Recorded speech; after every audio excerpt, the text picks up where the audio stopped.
नीति वचन 4 बुद्धि के लाभ। हे मेरे पुत्र, पिता की शिक्षा सुनो और समझ प्राप्त करने में मन लगाओ, क्योंकि मैंने तुमको उत्तम शिक्षा दी है। मेरी शिक्षा को न छोड़ो।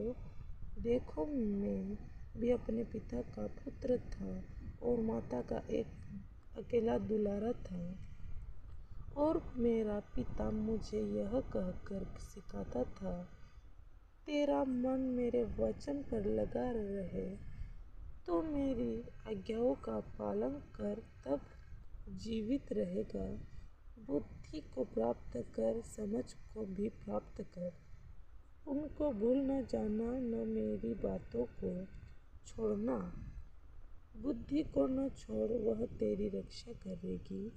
उससे प्रीति रख, वह तेरा पहरा देगी। बुद्धि श्रेष्ठ है, इसलिए उसकी प्राप्ति के लिए यत्न कर। जो कुछ तू प्राप्ति करे, उससे प्राप्त तो कर, परंतु समझ की प्राप्ति का यत्न घटने न पाए। उसकी बड़ाई कर, वह तुझको बढ़ाई। जब तो उससे लिपट जाए, तब वह तेरी महिमा करेगी।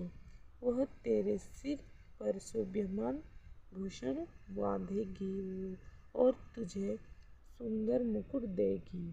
परमेश्वर का वचन कहता है, जो मेरा मुझे पिता जो सुनाया है, वो सब समाचार मैं आपको देता हूँ, और उसके वचनों पर कान लगा। परमेश्वर का वचन कहता है, अनेक शिक्षा है मेरे वचन में, वो उसको जान और मेरी बातों को तू जान।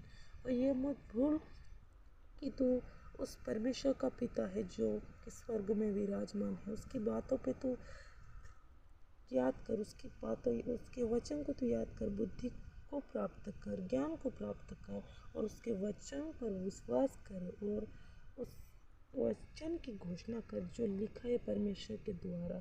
क्या मैंने तुमको उत्तम शिक्षा दी है? यानी कि परमेश्वर का वचन कहता है, बाइबल में बहुत सारी ऐसी बातें हैं जो बहुत ज़्यादा हो जाएगी।